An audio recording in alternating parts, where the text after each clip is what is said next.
if we're going to walk this line out, let's get around people who care for us enough, who love us enough, who are going to tell us, stick with it as long as you can. Stick with it until death do us part. Yeah. Now, if there's abuse, if there's neglect, if there's those types of things, the Bible says that you have all authority to walk away. Yeah. Or if there's infidelity. Those three things are kind of where it comes from. But if it's just quote unquote irreconcilable differences, reconcile those differences. Yeah. Don't just throw it away. 1, 2, 3, 4.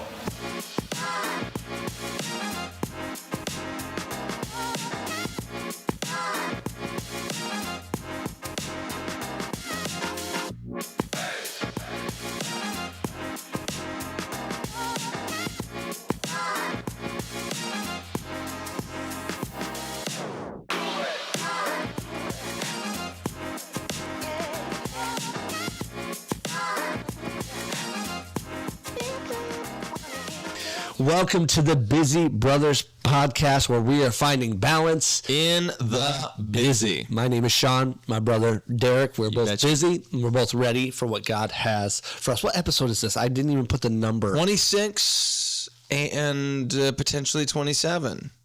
26-7. That's what Jeremiah would do, yeah. My son. Anyways. Yeah. Well, in honor, if you don't know this, today is recording day, obviously. Yeah. But we're wearing green for a very special occasion. Oh, you didn't know. This. I did.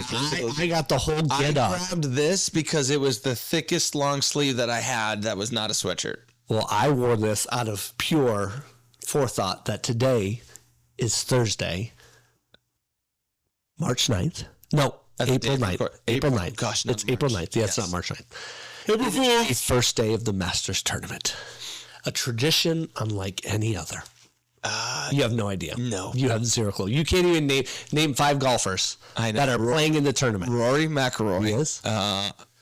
Tiger Woods. No, he's in rehab. I'm kidding. I know. Okay. That's all I know. That's literally all you know? That's literally it. Oh my gosh.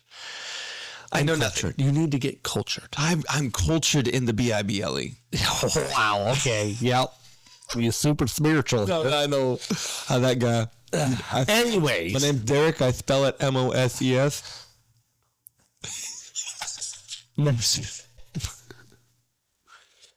Oh, Lord, help us today. Well, I don't know what's funnier, you having to spell it. I did. I mean, okay. There's some things that you just got to spell out. I prefer Son of Thunder. Son of Thunder. Yeah. We could be the Sons of Thunder. We could. We're Derek John. Oh. No. Sean James? No. Where are we? We are episode 26-7, whatever we are at. Yep. But we are going to be talking today about picking the right partner. Now, this could be used in other areas, but we're going to specifically focus on marriage today because it's kind of my avenue that I love to go down. But can also be applied to dating because dating should lead. Very much so.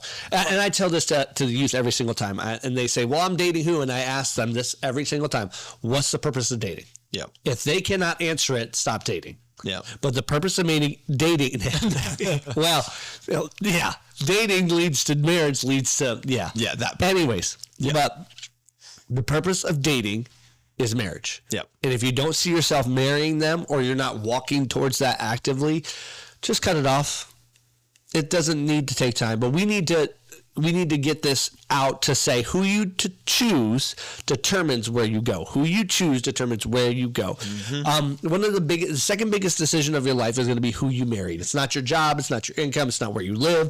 It's going to be who you marry. Most important decision is making Jesus. Yes, that's why I said second. Yeah, I'm just clarifying for all the new people. All the new people. So when it comes to our life, we need to make Jesus Lord of our life. That's going to be the best decision you ever made. Yep.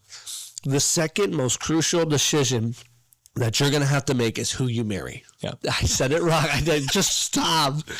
I knew you were going to go there. You did. I just couldn't hold it in. Decision. This is fun.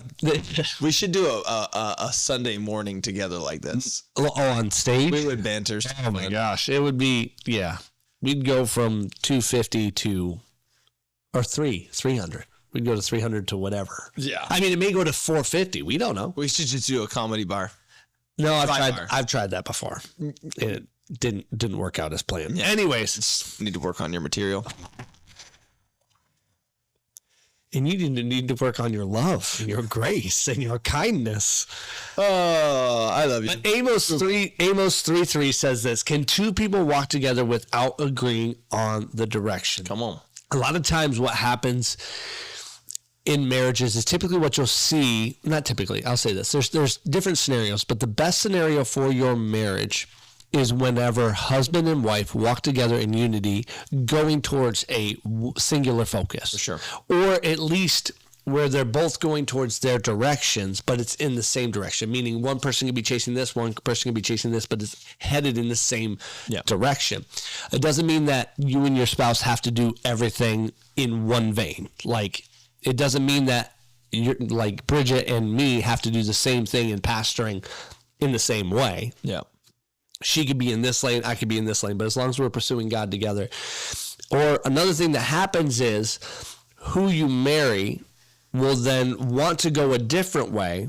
And then all the time you're trying to come back together to get to that same direction, which is causing you time, effort, mental stability, and it's really wrecking everything else because you can't simply get the same mindset on where we're going. Yeah. And a lot of times what happens is we don't pick this up beforehand. We're so blinded by love that we just, what was it? Love is blind. It really is. It makes you totally blind to everything around you. Yeah. And unless you're careful, unless you have good counsel, unless you have people around you to point these things out and say, hey, this ain't healthy.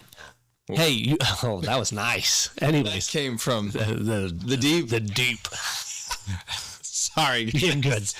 But if we choose somebody who doesn't, here we go. Ooh, okay. Moving You on. good? Yeah, all good. Yeah, everything's out. I hope. I'm not gonna drink any more coffee. Let's just do that. Oh, come on. You got to be able to hold it down. I didn't even realize it was coming up. Well, but what we're trying to get to is your spouse is your greatest partner. Yeah. And how can we have and what? I don't know what you're doing. You have the giggles. Get it out. Do what you need to do. This is gonna be great. Oh gosh, you're crying. I am crying. That's awful. Well, I don't know what to do with you. I might have to cut and just do this podcast. No, we gotta keep it going. Okay. I'll take another drink of coffee. Okay, yeah, and then you're gonna burp. But if we translate this to any other partnership, what good is it is if we partner with somebody in business who is not going the same way? What good is it if we partner with somebody in our schooling or in friendship and they're not going the same way? Well, you're going to hit division all along the way. For sure. So why in our marriage would we get so blind in our love for them that we don't see the direction in which they're going? Because you don't just marry a person, you marry a direction. Yeah. You don't just marry that person and who they are. You marry their past, present, and future. And if you don't know that going into that, you're going to walk into it with a blind eye to who they're going to be. Yeah. But also you need to learn who they were. A lot of times in marriage coaching and just in life, we have to ask the question, what was it like in your house? Yeah. And that will reveal so much about the person that you have. Not in a victim mentality where you're a product of the way you were raised, so you can't succeed in life or you shouldn't succeed in life. No, it's okay, where did you come from so we know where we can go? Yeah. But until you learn where they've come from, until you've learned in what I call families of origin of their life, you cannot walk with them in unity, because when something comes up later on, and they are going in a totally different direction than you are, you can ask the question, you should know in that moment, oh, they were raised this way, so when this obstacle comes, they don't run too. Yeah. And you don't know that until you actually have these deep, hard conversations of the person you're going to spend the rest of your life with. For sure. And the problem with American culture, and I think just culture in general, is if it doesn't work, well, divorce is just an option. Well, in the kingdom, there's only a couple different times where it's biblically available to divorce. Yeah. And unless that happens, you're with that person from the day you say I do to the day you take your last breath. So why wouldn't you want to take time That's right. and learn about that person so you know you're headed in the same direction. For sure. For sure. And while you're learning about that person, you also need to learn about yourself. I mean, T.D. Jakes says it this way. He's like, the best way for you to prepare for marriage is to date yourself first. Like you will not be able to properly create oneness in a marriage unless you know who you are first, because if you don't know who you are, you will ascribe to what anyone else says about you. And so dating yourself just means that you know who you are, you know what you like, you know different aspects of your personality, you know your rhythms, you know what makes you tick, you know what makes you thrive, you know what doesn't make you thrive. And because neither Cassie nor I did that before we got married. I mean, our first couple of years were extremely painful. And thank the grace of God and the grace of my wife, we're still together 14 years now, going to be next month. And had we taken the time to learn about each other, who I was, what I like, and not just that, just how I work in life versus how she works, how she processes the world. If we had done that beforehand, then we would have known how to overcome some of the differences that we have with each other. So that way I could have had grace for her and she would have had grace for me. And what happens so many times is because we're unwilling to do that type of work for yourself and for the spouse, what you have is these frustrations that will arise. And you will think that you're incompatible when, in matter of fact, you are actually compatible, but it's your oppositeness that is actually turning into going to be like this like you fit a Lego together, you go one end and one end, you can't put, it's just like male and female end, they have to go together. And so because you're different, that's what makes you work. And like the Lego, it's just like you can assign it to multiple different positions, but it still works. The problem is if you are not doing the work to try and find the different aspects of your relationship, like I'm extroverted, she's introverted. Like whenever she would say like, let's go, and be the first one to leave the party, I got so frustrated because I'm like, we just got here. Why are we leaving already? And then finally, after years of working through it, I found out that when she's around a lot of people for that long of a time, it drains her, but it feeds me. So the reason why she has to leave isn't because she's trying to steal fun from me to leave early. It's that she has no more life to give.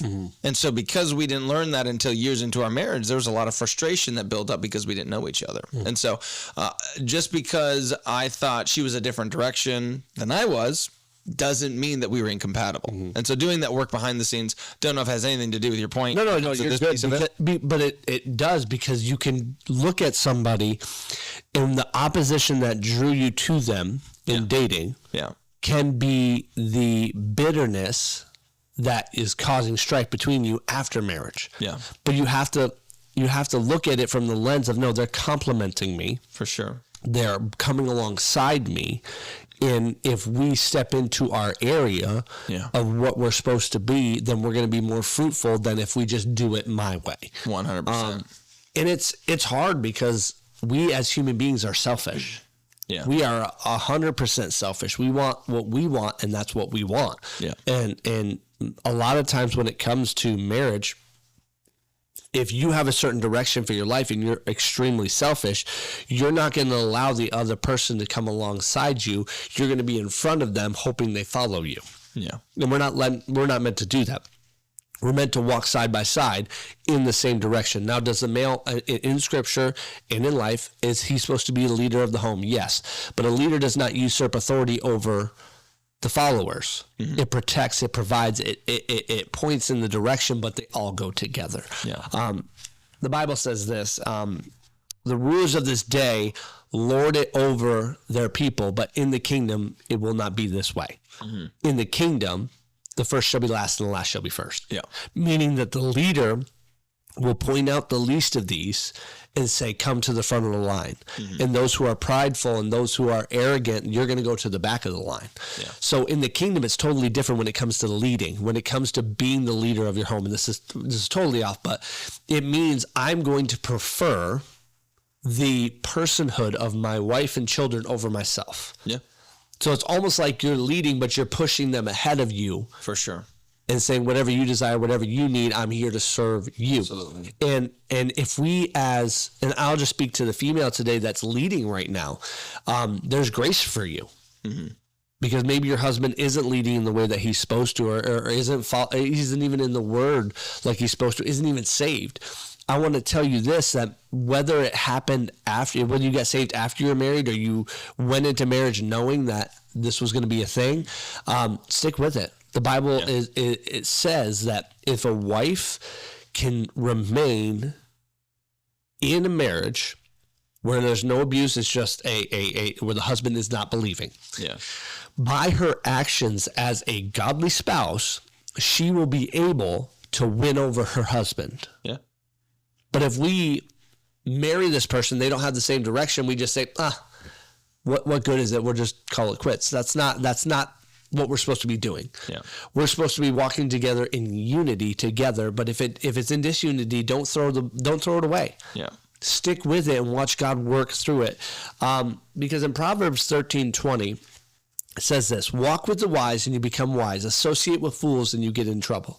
Meaning if we're going to walk this line out, let's get around people who care for us enough, who love us enough, who are going to tell us, stick with it as long as you can. Stick with it until death do us part. Yeah. Now, if there's abuse, if there's neglect, if there's those types of things, the Bible says that you have all authority to walk away. Yeah. Or if there's infidelity. Those three things are kind of where it comes from. But if it's just quote unquote irreconcilable differences, reconcile those differences. Yeah. Don't just throw it away. Yeah. So we need to get around people who are wise, because what happens is Judges 16 is a beautiful example of what marriage isn't supposed to be. Yeah. Which marrying the wrong person looks like. It's the story of Samson and Delilah. See, Samson and Delilah, I'm not going to get into the whole story because there's too much craziness happening. But time after time after time, Samson kept getting red flags and red flags and red flags that Delilah was not for him. She was for her people. Mm-hmm. Delilah was not supposed to be his spouse. He chose her because he thought she was beautiful and thought, well, I can take whoever I want. God will love me anyways. Yeah, God will love you, and you can still be stupid. So there's that.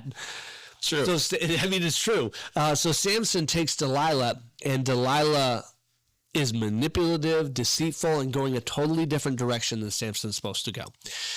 So what happens is one night, the source of Samson's strength was his relationship with God, but it was tied to his hair.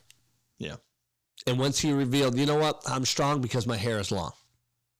So she tied him up, cut his hair, and they were able to just bind him up, bring him in, and he was a captive of those people for the rest of his life until his very last breath. Yeah. Now, in his last days, he killed more in that one day than he did in his entire life, and he did end up saving some of the Jews. But the person he chose was the demise of his life. Yeah. Like him just choosing Delilah made the last few years of his life miserable. Yeah. And ended up taking his own life because of the spouse he married. Yeah. And a fun fact about Samson, his parents were 100% against, because Delilah wasn't the only Philistine woman that he went after. Oh, yeah. I forgot what her name was. I don't remember her name either, but he went after another Philistine woman, and they just said, aren't there enough women in all of Israel for you to choose? And so even though this goes back to the love is blind thing, he had authority over his life that he, through his own decision, chose to not listen to that authority, biblical authority. And it led to his demise, even though he was called for, I think, 40 years, maybe not quite 40, to be a judge over Israel. He was the person that God chose to protect Israel. And so what happened is we need to learn is that when it comes to either dating or decisions or whatever it might be, if there are multiple godly figures in your life, one of the best ways for you to find balance in the busy is to listen to those godly authorities. Like, even if they're telling you what you don't want to hear. Now, there are times where I have disobeyed godly authority in my life. Tom King was one of them. He said, you need to stay at Charis. Do not go home, even though my wife and I both heard clearly from the Lord in visions and dreams and in desires of our heart to go home after second year. And he said, no, stay. God can resurrect whatever you're going back for, whatever it is. You need to stay at college and go to 3 years. And I said, no, my wife and I are both in agreement. Yeah.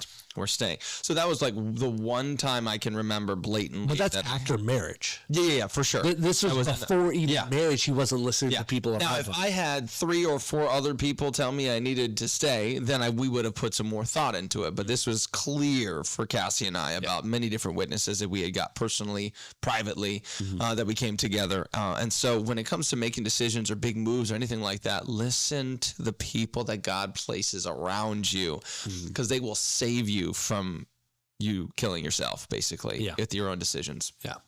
And that's very much what happened here. Is he just didn't listen to wise counsel before he got married. Yeah. And he decided what's best for me is what's best for me. Yeah. I'm not going to worry about what other people say, what other people think. And that could be the demise of your entire life. Yeah. Is if you have multiple people telling you, hey, I've been there, done that, got that t-shirt, it's not worth it. Don't do it. Don't go down that road. Yeah. Before you get married. Yeah. Then maybe take some time and pray on it at least. At the bare minimum, take it before the Lord. Say, Lord, what are you trying to say in this moment? For sure. Because a lot of times when we've been in coaching and counseling with couples who aren't married, it oftentimes comes to a point where you two need to separate.